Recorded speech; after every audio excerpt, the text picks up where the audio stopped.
السلام علیکم ورحمۃ اللہ وبرکاتہ۔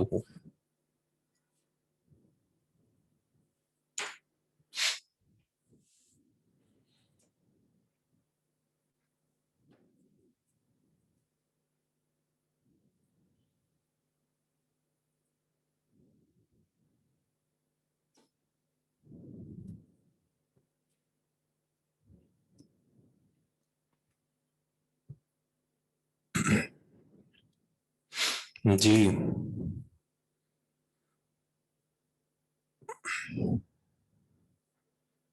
10 منٹ اوپر ہو چکے ہیں لیکن ابھی تک کوئی آیا نہیں ہے، اکیلا بیٹھا ہوا ہوں میں۔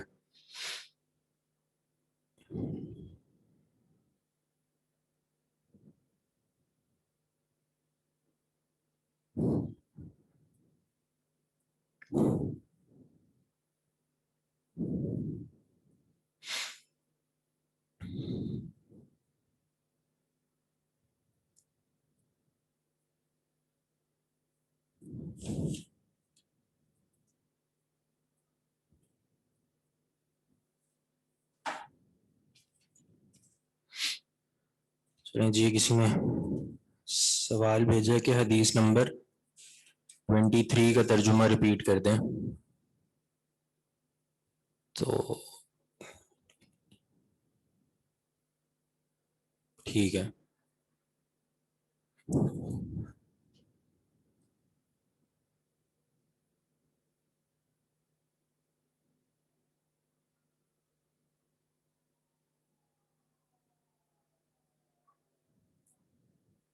قرآن کا پیریڈ نہیں ہے، ہمارے ہی پیریڈ ہے حدیث کا، جو مجھے شیڈول بھیجا اس میں اسی طرح لکھا ہوا ہے۔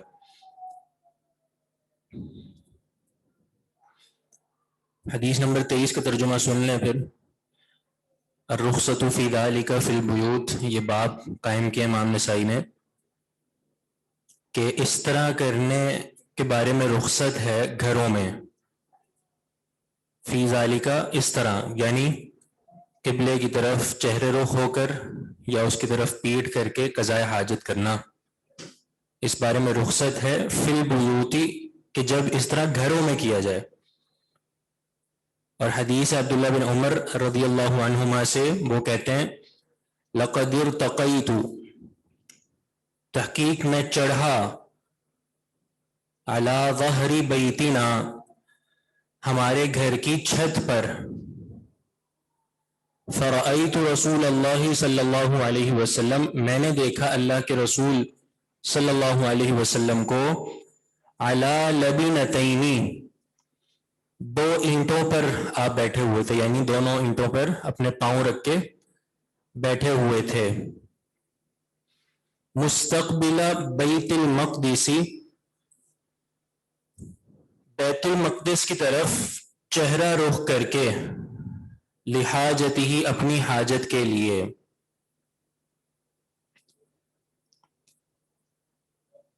ترجمہ واضح ہو گیا؟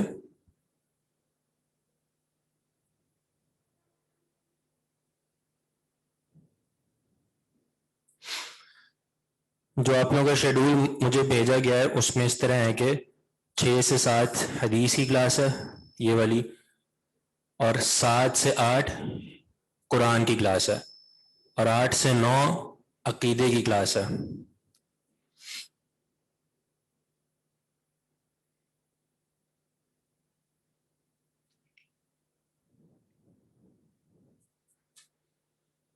یہ شیڈول مطلب آج ہی تھوڑا سا چینج ہوا ہے، اس سے پہلے جو بنایا گیا تھا وہ یہ تھا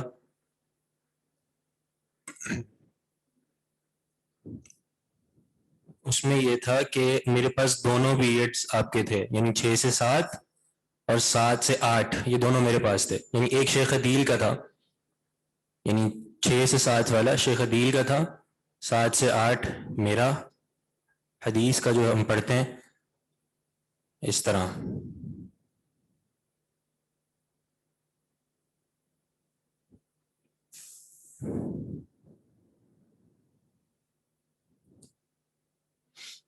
گروپ میں انفارم بھی کر دیا گیا تھا سب کو۔ جی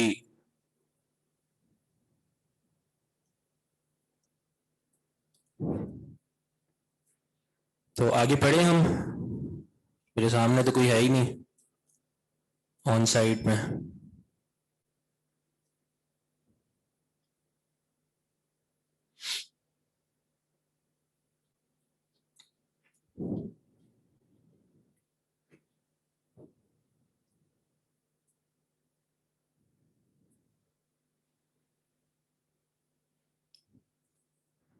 اچھا جی، یہ 3 حدیثیں ہم نے پڑھی تھیں جو ایک ہی باب کے نیچے ہیں، 26، 27 اور 28. ان تینوں حدیثوں پر امام نسائی نے جو باب قائم کیا ہے وہ ہے الرخصۃ فی البول فی الصحراء قائما. اس کا معنی کیا ہے؟ الرخصۃ یعنی رخصت.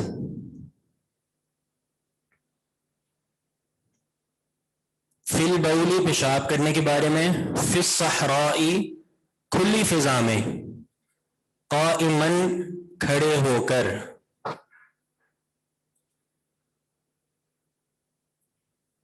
یعنی کھلی فضا میں کھڑے ہو کر پیشاب کرنے کے بارے میں رخصت ہے. یہ امام نسائی نے باب قائم کیا ہے، اور اس کے تحت جو 3 حدیثیں لائے ہیں وہ حدیث دراصل ایک ہی ہے، تھوڑا سا فرق ہے، بس اس تھوڑے سے فرق کی وجہ سے مختلف الفاظ جو حدیث میں آتے ہیں وہ امام نسائی نے ذکر کیے ہیں.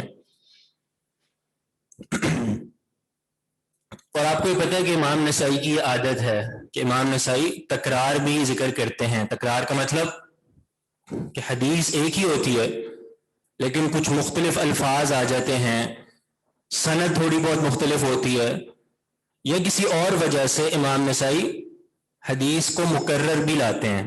یعنی جیسے آپ یہاں پہ دیکھ رہے ہیں کہ یہاں پہ ایک ہی حدیث ہے لیکن 3 دفعہ اس کو ذکر کیا ہے، تھوڑا سا فرق ہے بس. اور اس تکرار کا یعنی اس کا مقصد یا مطلب یہ نہیں ہے کوئی بے فائدہ چیز ہے، اس کا کوئی فائدہ نہیں ہے، نہیں، اس کا بہت فائدہ ہے، بہت فائدہ ہے اس کا. بس اوقات جو اوپر حدیث ذکر کی گئی ہوتی ہے اس میں کچھ الفاظ نہیں ہوتے جو بعد میں ذکر کی جانے والی حدیث میں آ جاتے ہیں. یعنی وہی حدیث جب ہم دوسری بار ذکر کریں گے تو اس میں آپ کو کچھ زائد الفاظ مل جائیں گے، تو ایک زائد الفاظ ملنے سے زیادہ فائدہ مل جاتا ہے. بس اوقات تکرار اس لیے بھی ذکر کیا جاتا ہے کہ وہاں پہ سند میں کچھ علو حاصل ہو جاتا ہے، یعنی سند عالی ہو جاتی ہے. جو اصول حدیث ہے اس میں آپ لوگوں نے غالباً پڑھ لیا ہوگا یا پڑھیں گے، ایک ہوتی ہے سند عالی اور ایک ہوتی ہے سند نازل. سند نازل کا مطلب یہ ہوتا ہے کہ اللہ کے رسول تک جو سند جا رہی ہے اس میں واسطے کچھ زیادہ ہیں، اور اس کی بنسبت ایک اور سند ہے جو اللہ کے رسول تک جا رہی ہے اس میں واسطے کم ہیں. تو جتنے واسطے کم ہوں گے اللہ کے رسول تک سند اتنی ہی اچھی ہو جائے گی، اور اس کو سند عالی کہا جاتا ہے.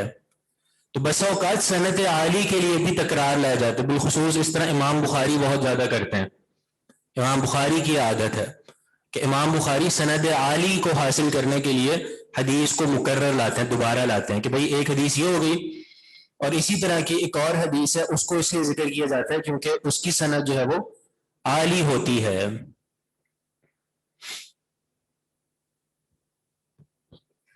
یہ بات سمجھ آئی ہے؟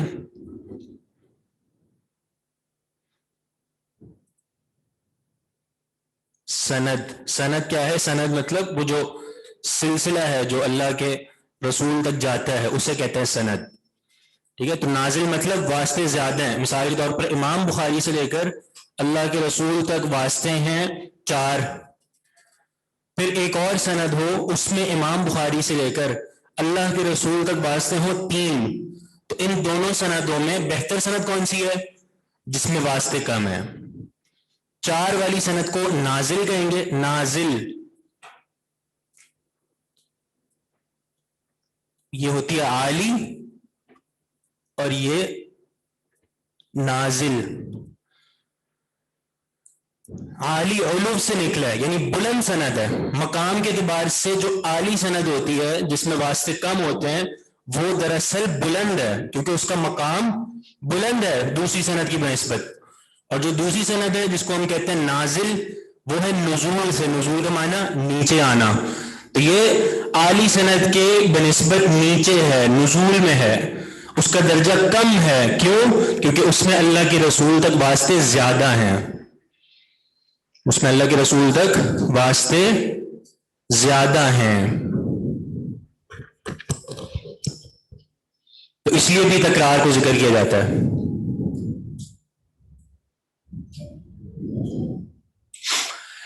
یہ جو سند عالی بولتے ہیں نا جس کو، اس بارے میں امام بخاری نے محدثین نے بہت محنت کی ہے اس کو حاصل کرنے کے لیے.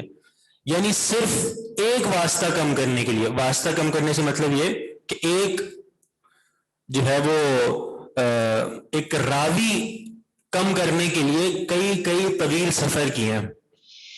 کیا مطلب کہ مثال کے طور پر ان کو ایک حدیث ملی ہے جس میں ان کا واسطہ یعنی محدث کا واسطہ اللہ کے رسول تک ہے 4 راویوں کے ذریعے، ٹھیک ہے، زید، بکر، عامر اور عبداللہ، ٹھیک ہے، 4 واسطوں کے ذریعے وہ پہنچ رہے ہیں اللہ کے رسول تک. پھر ان کو پتہ چلا کہ جی فلاں ایک علاقہ ہے، وہاں پہ ایک محدث ہیں جن کی عمر کچھ زیادہ ہے، ٹھیک ہے، بڑی عمر ہو یا جس طرح جو بھی اس طرح کا معاملہ ہو، ان کی ملاقات ایسے شخص سے ہے جو مثال کے طور پر تبع تابعی سے ملا ہوا ہے. تو اگر آپ نے ان سے حدیث لے لی تو اللہ کے رسول تک آپ کے واسطے 4 نہیں ہوں گے بلکہ پھر 3 ہو جائیں گے، کیونکہ انہوں نے تھوڑے یعنی بڑے طبقے کے راوی سے حدیث لی ہوئی ہے. ممکن ان کی عمر زیادہ ہو یا انہوں نے چھوٹی عمر سے ہی جو ہے وہ طلب حدیث شروع کر دیا ہو.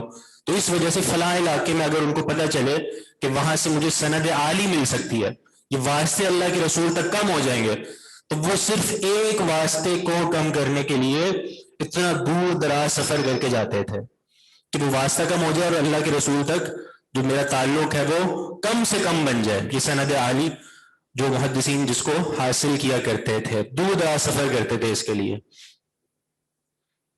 ایک بہت بڑے محدث ہیں جن کا نام ہے یحییٰ بن معین. یحییٰ بن معین، محدثین کا ذکر ہو رہا ہے نا کہ ان کو یہ سند عالی کا بڑا شوق ہوتا تھا، ان کو بڑی چاہت ہوتی تھی اس کی. تو یحییٰ بن معین رحمہ اللہ جب وہ مرض الموت میں تھے، بستر مرگ پر تھے، یعنی وفات سے کچھ ٹائم پہلے، جب بندہ بہت ہی وفات کے قریب ہوتا ہے اور اس کو پتہ ہے کہ اب اس کا بالکل آخری وقت چل رہا ہے، اس صورت میں ان سے کسی نے پوچھا یحییٰ بن معین سے، ماذا تشتہی، کہ اب آپ کچھ عرصے میں جو ہے وہ ہمیں چھوڑ جائیں گے، دنیا سے رخصت ہو جائیں گے، تو اس وقت آپ کی کیا خواہش ہے، کیا چاہتے ہیں، آپ کو کیا ملے؟ ٹھیک ہے، تو اب جو مریض شخص ہو اور ایسا مریض جو مرض الموت میں ہو، جس کو پتا ہو کہ کچھ عرصے میں نے مر جانا ہے، وہ کیا خواہش کر سکتا ہے اور کہاں تک اس کی سوچ جا سکتی ہے. لیکن محدثین کی سوچ دیکھیں. یحییٰ بن معین کہتے ہیں کہ اس وقت میری خواہش یہ ہے 2 چیزوں کی خواہش ہے. وہ 2 چیزیں کون سی؟ انہوں نے کہا بیت خال وسند عال. یہ کہا انہوں نے.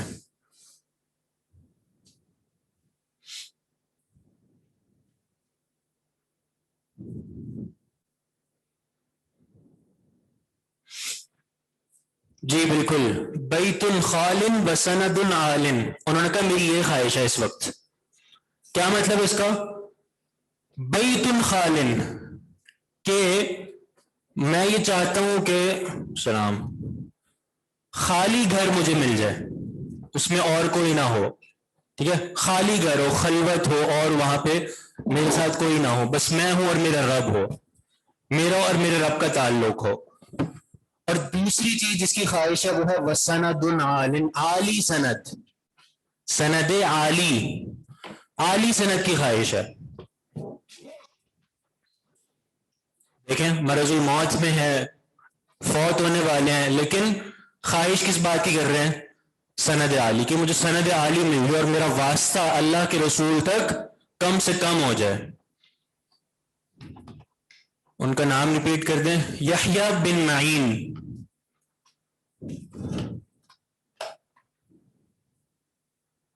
یحییٰ بن معین، یہ ان کا نام ہے.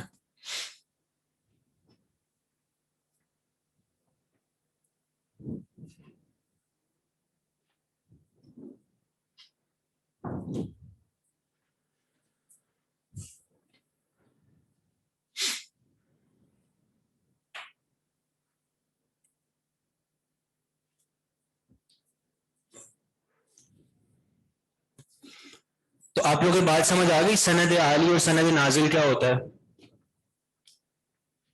آپ لوگ آنے سے پہلے ہم تھوڑا سا ٹائم پاس تو نہیں تھا تو سبق ہی، لیکن ہم نے کہا چلو یہ بات کر لیں تھوڑی سی.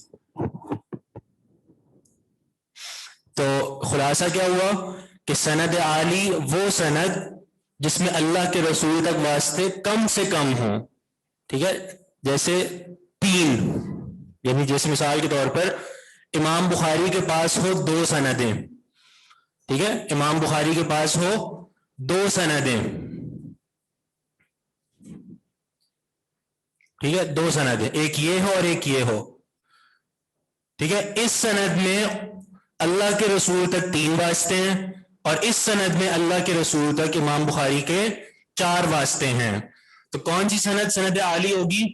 3 والی، جس میں واسطے کم ہیں. اور جو جس میں واسطے زیادہ ہیں، جیسے مثال کے طور پر 4 ہیں، تو اس کو ہم کہیں گے سند نازل. ٹھیک ہے، سند نازل.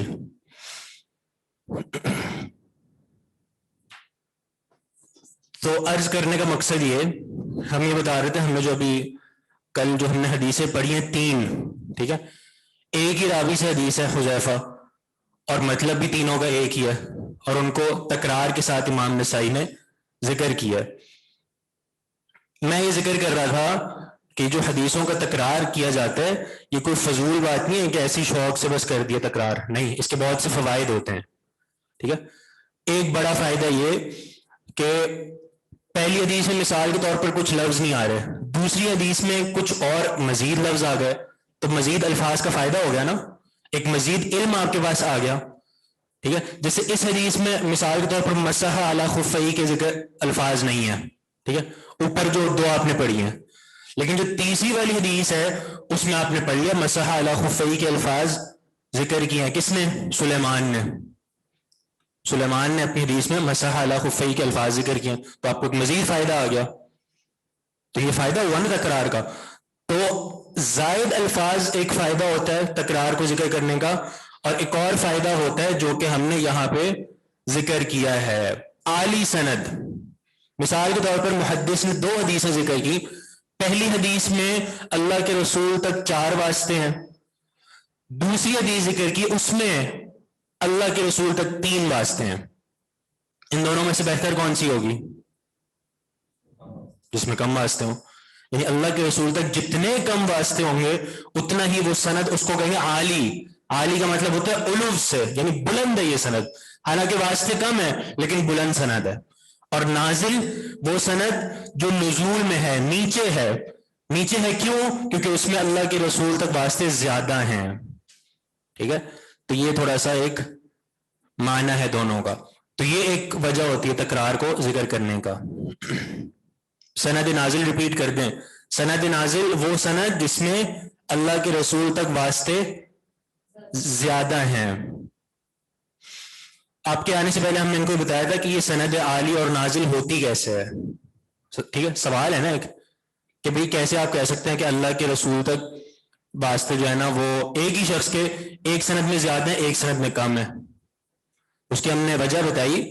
وجہ یہ ہے کہ مثال کے طور پر امام بخاری کی مثال لے لیں. ٹھیک ہے، امام بخاری نے ایک شیخ سے روایت لی، ان کا نام ہے اپنا قتیبہ بن سعید. ٹھیک ہے، قتیبہ بن سعید سے امام بخاری جب روایت لیتے ہیں نا تو اللہ کے رسول تک واسطے بنتے ہیں 4. ٹھیک ہے، قتیبہ بن سعید، پھر ان کے استاد، پھر ان کے استاد، پھر صحابی، اور پھر اللہ کے رسول. ٹھیک ہے، 4 واسطے بننے ہیں.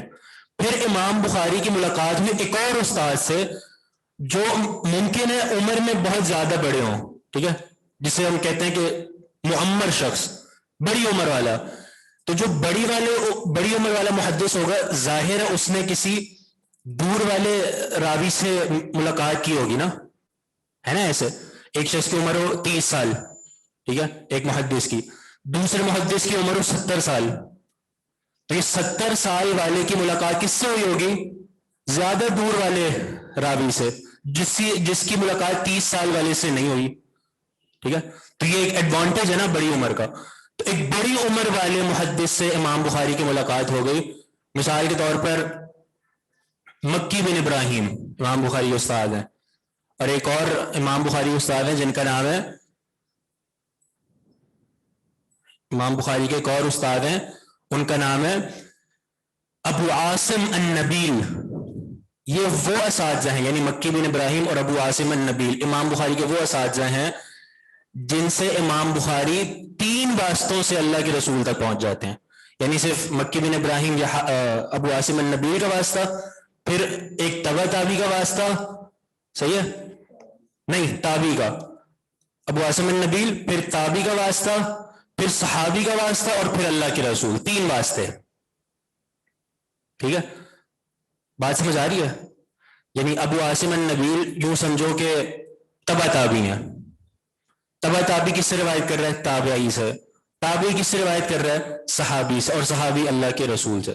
تو امام بخاری نے ایسی روایتیں بھی ذکر کی ہیں کم سے کم واسطے جن میں صحیح بخاری میں، اور ان کی تعداد 3، یعنی 3 واسطے والی روایتیں.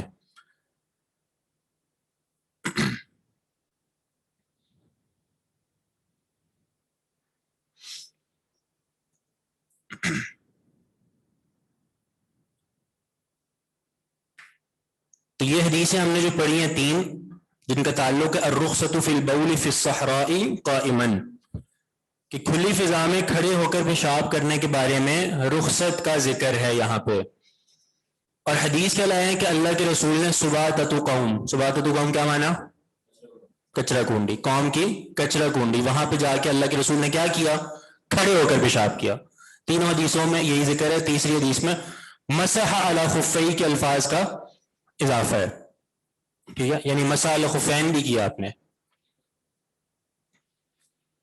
اچھا، آپ یہ جو زائد الفاظ ہیں مسح علی خفیہ، ٹھیک ہے، تو آپ کیا کہیں گے کہ اس کا اور پچھلی 2 روایتوں میں کوئی تعارض ہے کہ وہاں پہ مسح علی خفین نہیں ہے، یہاں پہ مسح علی خفین ہے؟ جی، کوئی تعارض ہے، اختلاف ہے کوئی؟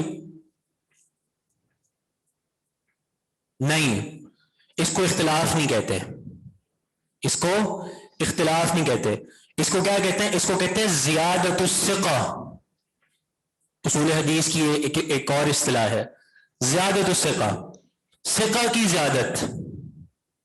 ثقہ کی زیادت ہوتا کیا ہے کہ ایک استاد نے ایک حدیث بیان کی، یہی والی حدیث لیں سباتۃ قوم والی، یہ حدیث بیان کی، سننے والے تھے 10، سننے والے تھے 10، ان میں سے 5 نے یاد کر کے آگے پہنچا دی، مسح علی خفین ذکر نہیں کیا انہوں نے، اور بقیہ 5 نے مسح علی خفین ذکر کر دیا کہ اللہ کے رسول نے مسح علی خفین بھی کیا. اور جنہوں نے مسح علی خفین کا ذکر کیا وہ راوی بھی ضعیف نہیں ہے، ثقہ راوی ہیں، ان کے حافظے بھی درست ہیں اور عادل راوی ہیں، ٹھیک ہے، ضبط بھی ٹھیک ہے ان کا. تو کیا کریں گے؟ ان کی حدیث کو چھوڑ دیں گے کہ نہیں بھئی یہ تو تعارض ہو گیا؟ نہیں، اس کو کہتے ہیں زیادت الثقہ. اور زیادت الثقہ کا حکم یہ ہے کہ وہ مقبول ہوتی ہے، اس کو لیا جاتا ہے. اگر ثقہ کسی حدیث میں کوئی ایک آدھ لفظ یا کوئی مسئلہ زائد بیان کر دے تو اس کو لیا جاتا ہے، ٹھیک ہے. اختلاف تو وہاں ہوتا ہے جہاں پہ معنی ہی بالکل الگ جا رہا ہو، ٹھیک ہے. جیسے آپ نے وہ حدیث پڑھی ہے سبعۃ یظلھم اللہ فی ظلہ یوم لا ظل الا ظلہ، 7 قسم کے انسانوں کو اللہ تعالیٰ قیامت کے دن عرش کا سایہ عطا فرمائے گا جس دن اس سائے کے علاوہ کوئی سایہ نہیں ہوگا. ان میں سے ایک شخص کون ہے؟ رجل تصدق بصدقۃ فاخفاها حتى لا تعلم شماله ما تنفق يمينه، جو اتنا چھپا کے صدقہ کرتا ہے کہ اس کے بائیں ہاتھ کو نہیں پتہ چلتا کہ دائیں ہاتھ نے کیا خرچ کیا ہے. یہ حدیث ہے. ایک راوی نے الٹا کر دیا، کیا؟ اس نے کہا فاخفاها حتى لا تعلم يمينه ما تنفق شماله، کہ اس کے دائیں ہاتھ کو نہ پتہ چلا کہ بائیں ہاتھ نے کیا خرچ کیا ہے. یہ ہے تعارض.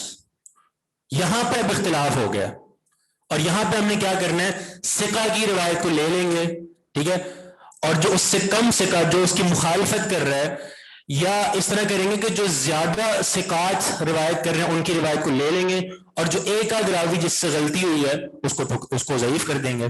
تو یہاں پہ ہم کیا کہیں گے، یہاں پہ ہم یہ کہیں گے کہ بھائی جنہوں نے سیدھے ہاتھ کا ذکر کیا، سیدھے ہاتھ سے خرچ کرنے کا، وہ ثقات کی جماعت ہے، سارے ثقہ نے اسی طرح روایت کی ہے، ایک آدھ راوی نے بس اس طرح روایت کر دی تو وہ اس سے غلطی ہو گئی، ٹھیک ہے۔ یہ ہے تعارض۔ یہ تعارض نہیں ہے کہ یعنی حدیث میں کوئی زائد مسئلہ بتایا جا رہا ہے اور بیان کرنے والا بھی ثقہ ہے، تو اس کی جو زیادت ہے، اس کے جو زائد الفاظ ہیں ان کو لیا جاتا ہے، ان کو قابل قبول مانا جاتا ہے۔ واضح ہے؟ تو آپ کو کچھ نہ کچھ اندازہ ہو گیا ہوگا کہ یہ حدیثوں کا تکرار کیوں ہوتا ہے، ٹھیک ہے۔ خلاصہ کلام دو وجہ ہمارے سامنے آ گئے، ایک تو زائد الفاظ بیان کرنے کے لیے، پھر ہم نے اسی کے تحت ان زائد الفاظ کا حکم بھی بتا دیا کہ اگر زائد الفاظ بیان کرنے والے ثقہ ہیں تو ان کو لے لیا جائے گا الفاظ کو، جیسے کہ مسح علی خفیہ والے الفاظ ثقہ نے روایت کیے ہیں تو ان کو لیا جائے گا۔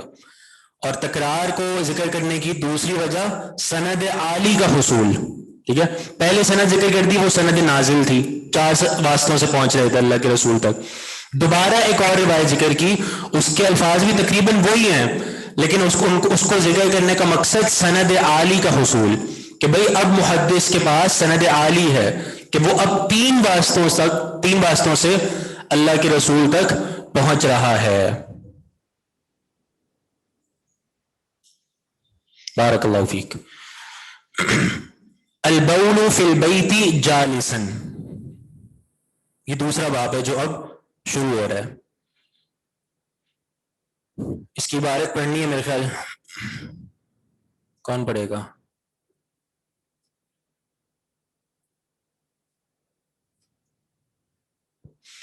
پوچھا گیا حکم الالبانی جو ہماری نوٹس میں لکھا ہوا ہے اس کا کیا مطلب ہے، جو حدیث کے آخر میں حکم الالبانی لکھا ہوا ہے، ٹھیک ہے، تو یہ البانی کون ہے، صحابی ہیں کہ تابعی ہیں؟ ہاں، کچھ لوگوں سے نا میں پوچھتا ہوں ایسے، یعنی جو اسٹوڈنٹس میں نئے نئے ہوتے ہیں نا ان سے میں پوچھتا ہوں، علامہ البانی کا ذکر آ جائے نا کہ بھئی علامہ البانی کون ہے، صحابی ہیں کہ تابعی، ظاہر ہے اتنا مشہور نام ہے تو وہ کہتے ہیں، کچھ کہتے ہیں کہ تابعی ہیں، کچھ کہتے ہیں نہیں صحابی ہیں اتنے مشہور ہیں، تو یہ پتہ نہیں ہے کون، بس نام سنا ہو تو اسی طرح بتا دیتے ہیں۔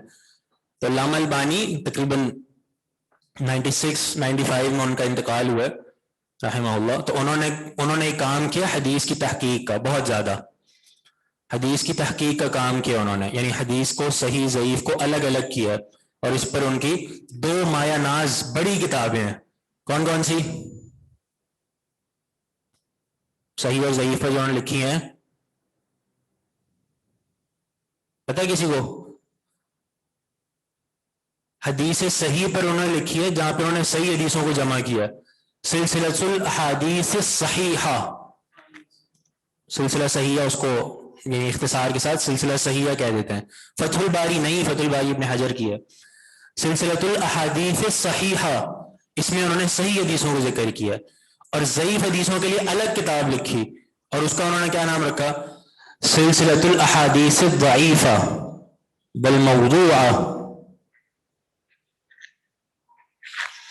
جہاں انہوں نے یہ کتابیں لکھی ہیں وہیں کتب ستہ اور بہت سی کتابوں کی انہوں نے تحقیق کی ہے، یعنی حدیثوں کی تحقیق ہے کہ جی یہ حدیث صحیح ہے یہ حدیث ضعیف ہے، اس طرح تحقیق، یعنی بخاری مسلم کی تو نہیں ہو سکتی تحقیق، اس میں تو صحیح حدیث ہے نا، یعنی کتب اربع کہہ لیں، کتب اربع، اور یعنی دوسری جو کتابیں ہیں جیسے اپنا موطا وغیرہ یا اس طرح کی کچھ اور کتب کی بھی انہوں نے تحقیق کی ہے۔ تو یہ جو حکم الالبانی آپ دیکھ رہے ہیں نا، صحیح ہے، یہ وہ علامہ البانی کا حکم یہاں پہ بتایا ہوا ہے کہ علامہ البانی نے اس حدیث پر کیا حکم لگایا ہے، صحیح ہے۔ تو آپ کے جو نوٹس ہیں نا اس میں ضعیف حدیثیں ذکر نہیں کرتے، اس میں صرف صحیح حدیثیں ذکر ہیں۔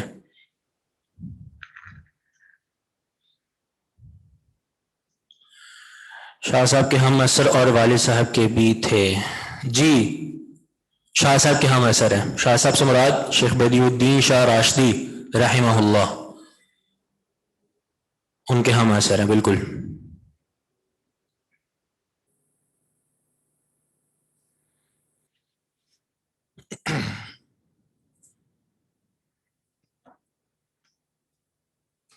آگے عبارت کون پڑھے گا؟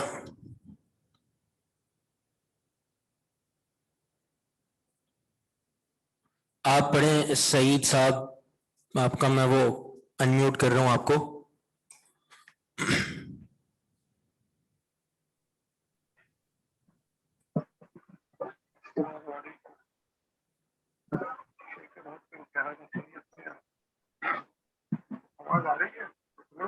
آپ کی آواز نہیں آ رہی صحیح.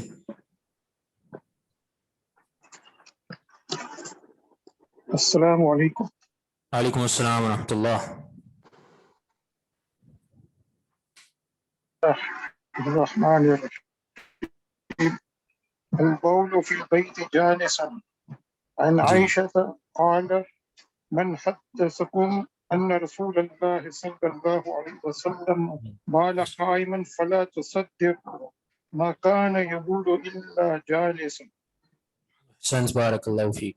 آپ کہاں غائب ہیں؟ آ نہیں رہے کلاس میں؟ شیخ محترم میں لاہور میں ہوں اور تقریباً 1.5-2 ماہ گزاروں گا یہیں پر، لیکن یہ کہ حاضری میری جو ہے وہ ڈیلی بیسس پر ہے.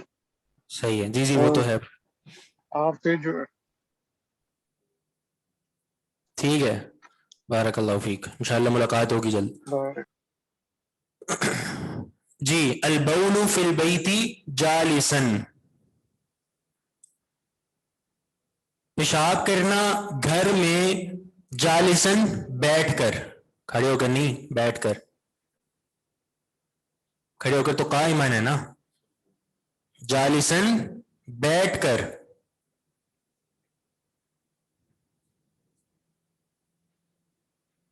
جی ہاں.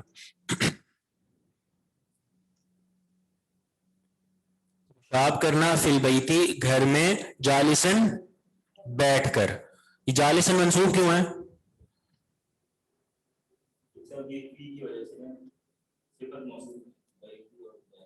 فی کی وجہ سے. فی حرف جرت وہ کیا کرتا ہے؟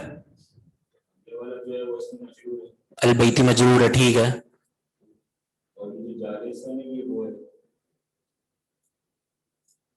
مفعول، کوئی کہہ رہا ہے مفعول ہے.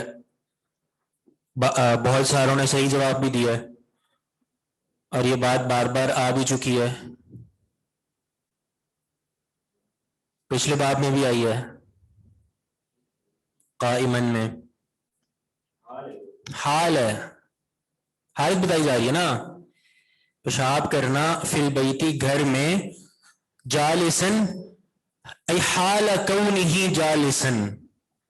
حال کا جو ہے نا وہ ایک عربی میں مفہوم اس طرح بھی نکالتے ہیں، حال کونہ جالسن، کہ اس کا پیشاب کرنے کا حال یہ ہو جالسن بیٹھ کر.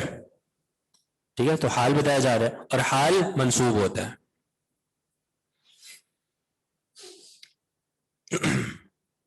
اچھا جی، یہ دو امام نسائی نے ان دونوں کو جو ساتھ ذکر کیا نا، اس کا ایک تعلق ہے دونوں کا، وہ بھی آپ کو بتاتے ہیں. حدیث پڑھ لیتے ہیں پہلے.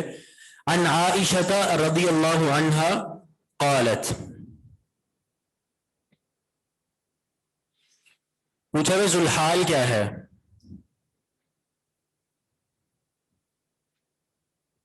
ذوالحال، یہ اچھا سوال ہے کہ ذوالحال بھی پتا ہونا چاہیے ذوالحال کیا ہے. ذوالحال جو ہے نا، یہ جو البول آپ دیکھ رہے ہیں، البول مصدر ہے. ٹھیک ہے، اس مصدر کا نا ایک فاعل ہے جو یہاں پہ محذوف مانیں گے، ہوا ضمیر. ٹھیک ہے، وہ ہوا ضمیر اس کا ذوالحال ہے. تو یہ بات میرے خیال تھوڑی سی آپ لوگوں کے لیے ایڈوانس ہو جائے کہ جی مصدر کا بھی فاعل ہوتا ہے، فعل کا تو سنا ہے، مصدر کا بھی فاعل ہوتا ہے، تو جی ہاں مصدر کا بھی فاعل نکلتا ہے. تو البول مصدر ہے اور ہوا ضمیر اس کا فاعل نکالیں گے جو جالسن کا حال بنے گا، سوری جالسن کا ذوالحال بنے گا، کیونکہ اس کی حالت بتائی جا رہی ہے. یعنی جو پیشاب کر رہا ہے اس کی حالت بتائی جا رہی ہے، کہ جالسن وہ کس حالت میں کرے؟ بیٹھ کر.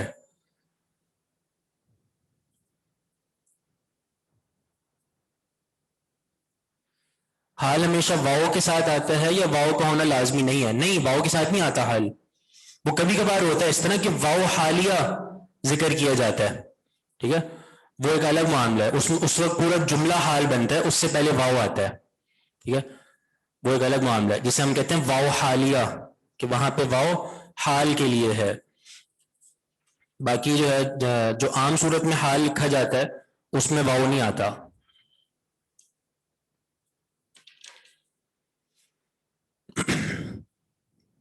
باب کون سا ہو رہا ہے؟ باب البول فی البیت جالسا، حدیث نمبر 29 کے اوپر جو باب ہے وہ.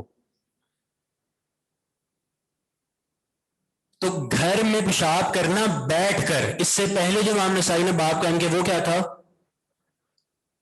کھلی فضا میں پیشاب کرنا کھڑے ہو کر.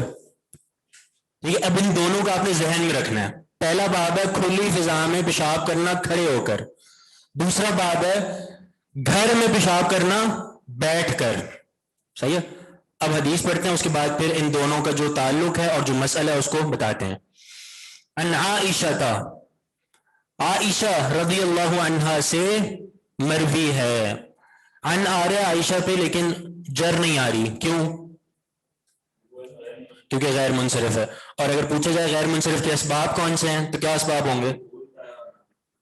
گولتا، اس کو تائے تانیس کہیں، ٹھیک ہے، تھوڑا علمی اسلوب اپنا ہے، پتہ چلے کہ بھئی تھوڑا علمیت جھلکنی چاہیے نا.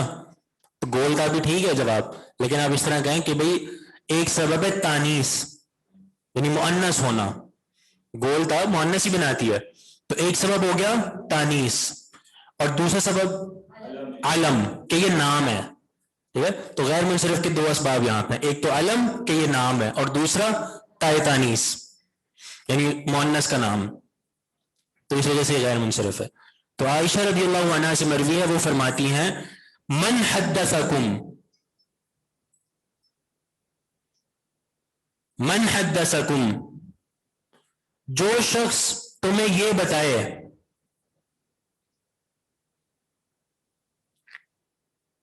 یا اس طرح بھی کر سکتے ہیں جو شخص تمہیں یہ حدیث سنائے، یہ بھی ٹھیک ہے. بتائے کہے تو وہ بھی ٹھیک ہے، کیونکہ حدث یحدث تحدیثا کا جو اصل معنی ہے وہ ہے بات کرنا. ٹھیک ہے، حدیث کا جو بھی لغوی معنی ہے وہ یہی ہے، بات کرنا.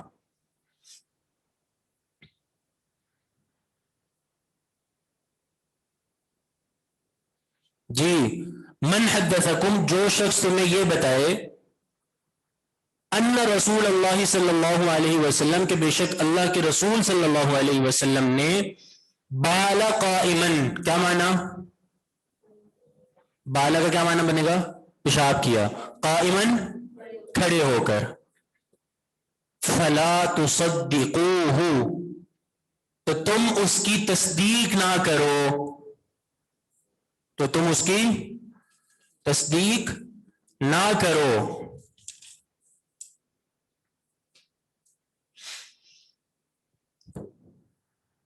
من حدثکم، جو شخص تمہیں یہ بتائے، ان رسول اللہ صلی اللہ علیہ وسلم بال قائما، کہ بے شک اللہ کے رسول صلی اللہ علیہ وسلم نے پیشاب کیا کھڑے ہو کر، فلا تصدقوہ، تو اس کی تصدیق نہ کرو. ما کان یبول الا جالسا، آپ نہیں پیشاب کیا کرتے تھے مگر بیٹھ کر، آپ نہیں پیشاب کیا کرتے تھے مگر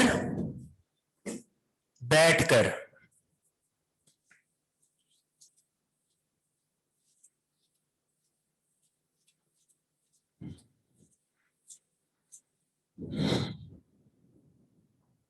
جی، اس حدیث سے کیا پتہ چل رہا ہے کہ اللہ کے رسول جو ایک سامنے جو مفہوم آ رہا ہے وہ کیا ہے کہ اللہ کے رسول بیٹھ کر پیشاب کرتے تھے. ٹھیک ہے، اوپر آپ نے کیا پڑھا کہ اللہ کے رسول نے کھڑے ہو کر بھی پیشاب کیا، اور یہاں پہ تو عائشہ رضی اللہ عنہ یہ فرما رہی ہیں کہ اس شخص کی تصدیق ہی نہ کرو، یعنی اس کی بات مانو ہی نہ. جو کیا کہہ رہا ہے کہ اللہ کے رسول نے کبھی بھی کھڑے ہو کر پیشاب کیا، اس کی بات کو نہ مانو. پھر خود بتا دیا ما کان یبول الا جالسن، کہ آپ نہیں پیشاب کرتے تھے مگر بیٹھ کر، یعنی ہمیشہ بیٹھ کر پیشاب کیا. ٹھیک ہے، یہ جو کانا ہے نا، کانا جب کانا فعل مضارع پر آئے تو وہاں پہ کیا معنی ہوتا ہے؟ ماضی استمراری کا. ماضی استمراری کا مطلب کیا ہوتا ہے کہ ماضی میں یہ کام ہوتا رہا ہے. جیسے ہے نا ایک یضربو، کیا معنی ہے اس کا؟ مارا نہیں، مضارع والا معنی. وہ مارتا ہے یا مارے گا، ضربہ نہیں ہے، یضربو، وہ مارتا ہے یا مارے گا. یہ کون سا ہے؟ مضارع ہے. اگر اس سے پہلے ہم لگا دیں کان یضربو، تو اب معنی کیا بنے گا؟ ماضی استمراری. ٹھیک ہے، ماضی استمراری کا کیا معنی ہوتا ہے کہ یہ کام ماضی میں ہوتا رہا ہے.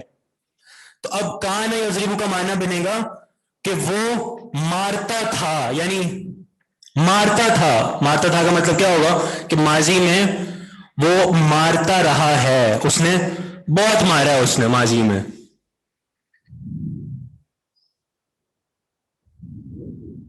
جی، تو کیا پتہ چلا کہ کانا جب فعل مضارع پر داخل ہو جائے، ٹھیک ہے، کانا جب فعل مضارع پر داخل ہو جائے تو کون سا معنی نکلتا ہے؟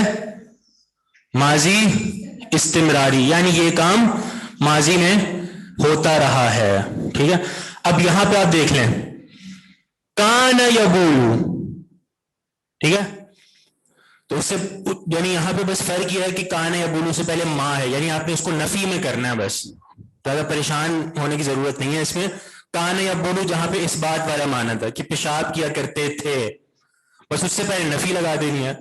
ما کان یبول، نہیں پیشاب کرتے تھے، الا جالسن، مگر بیٹھ کر. تو ایک تو یہ ہو گیا ما کان یبول والا معنی. استمراری کا مطلب ہوتا ہے استمرار، یعنی ہمیشگی سے کوئی کام ہوتا رہے، چلا آتا رہے، اسے ہم کہتے ہیں استمرار، کنٹینیوسلی. جی بات سمجھ آ رہی ہے؟ ہاں، اب وہ اس پر آ رہا ہوں میں، جو حدیث کا جو مسئلہ ہے، ابھی تو ہم نے حدیث کا معنی بتایا آپ کو. اب جی ہو گیا تعارض. کیا ہو گیا؟ تعارض، اشکال، کہ اوپر والی حدیثوں میں ہم پڑھتے آئے ہیں کہ اللہ کے رسول نے کھڑے ہو کر پیشاب کیا، اور یہ حدیث عائشہ جو ہم نے پڑھی ہے اس میں کیا پتہ چل رہا ہے کہ اللہ کے رسول نے کبھی بھی بیٹھ کر پیشاب نہیں کیا، کبھی بھی بیٹھ کر قضاء حاجت نہیں کی. تو یہ ایک اشکال پیدا ہو رہا ہے، یہ ایک اشکال پیدا ہو رہا ہے. اچھا، یہ ویسے اس اشکال کا ہم نے ایک اور زاویے سے ایک مختصر جواب پہلے بھی دیا تھا، اگر آپ کو یاد ہو تو. کون سا؟ یاد کریں. جہاں پہ اشکال تھا نا بھائی کھڑے ہو کر پیشاب کرنا یا بیٹھ کر، تو ہم نے کہا بھائی کھڑے ہو کر کرنا جائز ہے. اس کے ہم نے دو طرح سے جواب دیے تھے، یاد کریں.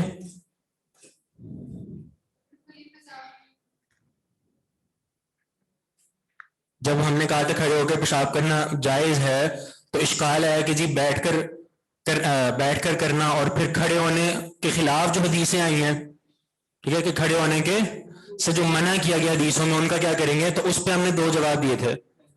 جی تحریم والا کیا تھا کہ ایک تو یہ کہ وہ تحریم کا نہیں ہے بلکہ تنزیہ کا ہے، ٹھیک ہے. دوسرا جواب یہ تھا کہ حدیثیں ضعیف ہیں. اب جو یہ حدیث ہے نا اس میں بھی ویسے اختلاف ہے، اس کے صحیح یا ضعیف ہونے میں اختلاف ہے، لیکن ہم اس اختلاف پہ جاتے ہی نہیں ہیں.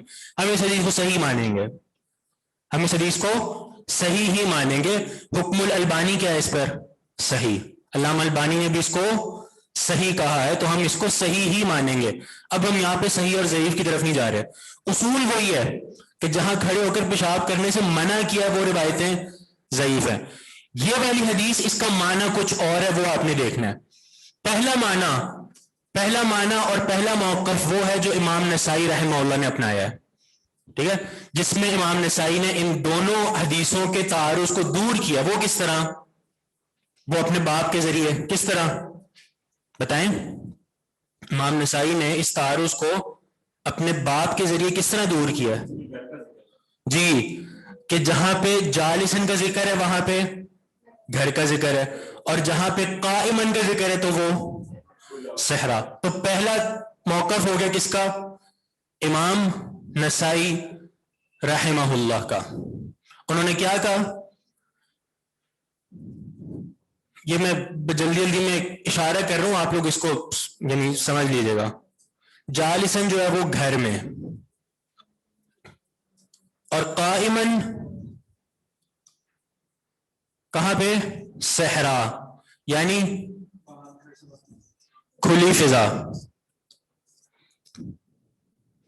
ٹھیک ہے، تو اس طرح تعارض دور ہو گیا نا کہ جی جن حدیثوں میں جالسن کا ذکر ہے نا، جو عائشہ والی حدیث ہے جو ابھی ہم نے پڑھی ہے، اس کا تعلق کس سے ہے؟ گھر سے، کہ گھر میں اللہ کے رسول صلی اللہ علیہ وسلم بیٹھ کر پیشاب کرتے تھے. ٹھیک ہو گیا. اور جن حدیثوں میں قائمن کا ذکر ہے جو کہ حدیث حذیفہ ہے، جہاں پہ اتا سباقۃ قوم فبال قائمن، تو اس حدیث میں کیا کہیں گے کہ وہ صحرا اور کھلی فضا میں ہے. تو پہلا جواب یہ ہو گیا، پہلا موقف کہہ لیں، پہلا جواب کہہ لیں ان دونوں حدیثوں کے تعارض کا، جو کہ امام نسائی نے اپنے ابواب کے ذریعے پیش کیا.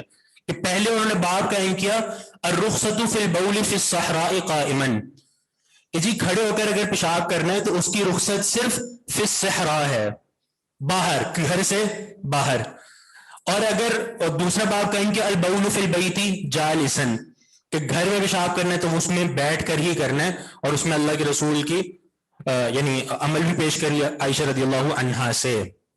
لیکن اس سے بھی بہتر موقف ہے، اس سے بھی بہتر موقف ہے، اور وہ دیگر علماء کا ہے. امام نسائی کے علاوہ بہت سے علماء نے یہ موقف اپنایا، اور یہ زیادہ بہتر ہے، یہ زیادہ سمجھ آنے والا بات، زیادہ سمجھ آنے والی بات ہے. دوسرا موقف یہ ہے کہ یہ بات عائشہ رضی اللہ عنہا کے علم کے مطابق ہے، وگرنہ اللہ کے رسول سے صلی اللہ علیہ وسلم کھڑے ہو کر پیشاب کرنا بھی جائز ہے.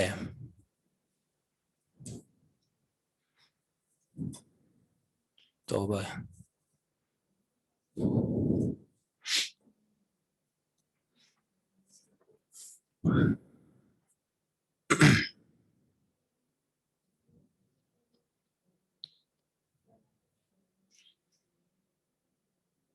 جی پہلا موقف تھا جو امام نسائی نے اپنے باپ کے ساتھ پیش کیا کہ جی پہلا باب انہوں نے قائم کیا جالسن، کہ اس کا تعلق گھر سے ہوگا، اور جہاں قائمن ہے کہ کھڑے ہو کر پیشاب کیا اس کا تعلق گھر سے باہر ہوگا.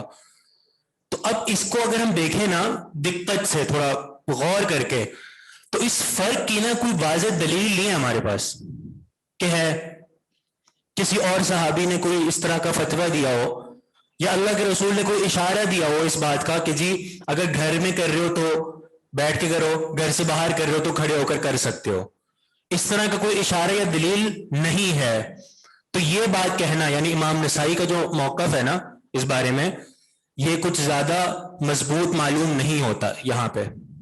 ٹھیک ہے، اس کے برعکس جو دیگر بہت سے علماء یعنی دوسری طرف بھی علماء ہیں، ٹھیک ہے، ہم بسا اوقات اس طرح کہتے ہیں کہ جی فلاں عالم کا موقف جو ہے وہ مرجوع ہے، تو ہمیں یہ سننے کو ملتا ہے آپ ان سے بڑے عالم ہیں. یعنی ہم نے اگر یہ کہہ دیا کہ امام نسائی کا یہ موقف مرجوع ہے تو آپ یہ نہ کہنا کہ جی آپ ان سے بڑے عالم ہیں کیا، تو ہم جواب ہی لیں گے کہ بھائی دوسری طرف بھی علماء ہی ہیں، دوسری طرف بھی بڑے بڑے علماء ہیں. انہوں نے کیا کہا ہے؟ انہوں نے یہ کہا ہے کہ آپ اس کو فرق میں نہ رکھیں، آپ یہ فرق نہ کریں گھر والا اور گھر سے باہر والا. بس اللہ کے رسول سے ثابت ہو گیا نا کھڑے ہو کر، تو بس اسی کو مانیں گے. باقی رہی یہ والی بات، یہ والی حدیث کہ جہاں پہ حضرت عائشہ یہ فرما رہی ہیں کہ اس کی تصدیق نہ کرو، یہ ان کے علم کے مطابق ہے. علم کے مطابق کیوں ہے؟ عائشہ رضی اللہ عنہ کہاں رہتی تھی؟ گھر میں. تو وہ کون سا حال بتائیں گی؟ گھر والا. یعنی ان کے علم میں اللہ کے رسول کا کھڑے ہو کر پیشاب کرنا نہیں آیا.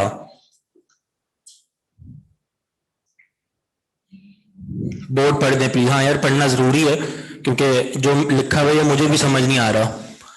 دوسرا موقف ہے کہ جی یہ بات عائشہ رضی اللہ عنہا کے علم کے مطابق ہے، یعنی جو حدیث پہ بات کر رہا ہوں، جو حدیث ابھی ہم نے پڑھی ہے. وگرنہ اللہ کے رسول صلی اللہ علیہ وسلم سے کھڑے ہو کر پیشاب کرنا بھی جائز نہیں، ثابت. کھڑے ہو کر پیشاب کرنا بھی ثابت ہے. وگرنہ کا مطلب یہ کہ مطلب بات اس طرح نہیں ہے بلکہ اس طرح ہے کہ اللہ کے رسول صلی اللہ علیہ وسلم سے کھڑے ہو کر پیشاب کرنا بھی ثابت ہے. کہاں ثابت ہے؟ حدیث حذیفہ میں. کوشش یہ کیا کریں کہ جو حدیثیں ہوتی ہیں نا ان کو ان کے صحابی کے نام سے ذہن میں رکھا کریں، اس سے معاملات حل ہو جاتے ہیں. آپ کو بار بار تکرار کرنے کی ضرورت نہیں پڑے گی، بلکہ آپ یہ کہہ دیں گے حدیث عائشہ، حدیث حذیفہ. حدیث عائشہ میں کیا ہے؟ جالسن. حدیث حذیفہ میں کیا ہے؟ قائمن. ٹھیک ہے. تو خلاصہ کلام ساری بات کا یہ ہوا کہ ہمارے سامنے دو موقف آئے. پہلا موقف جو امام نسائی نے اپنے باپ کے ذریعے ہمیں بتایا وہ یہ کہ بھائی جہاں پہ قائمن کا ذکر ہے نا تو اس کو آپ گھر سے باہر کر لو، اور جہاں پہ جالسن کا ذکر ہے اس کو آپ گھر کے اندر کر لو. تو اس میں ہم نے بتایا کہ سب سے بہترین بات یہ ہے کہ اس کو اس طرح فرق نہ رکھا جائے، بلکہ یہ کہہ دے کہ کھڑے ہو کر کرنا بھی، پیشاب کرنا بھی اس پہ جواز ملتا ہے. جہاں تک رہی یہ بات عائشہ رضی اللہ عنہا کے قول کی تو یہ ان کے علم کے مطابق ہے، ان کے علم کے مطابق ہے.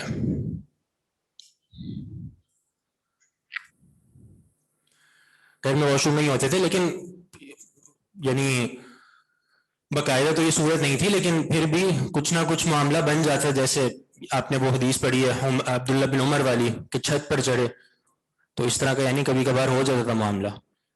عائشہ سفر بھی کرتی تھیں لیکن انہوں نے گھر کا معاملہ ذکر کیا ہے.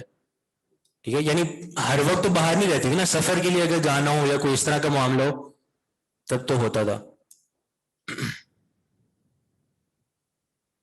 چلیں باقی انشاءاللہ پھر اگلی کلاس میں کرتے ہیں. یہ بات سمجھ آ گئی ہے؟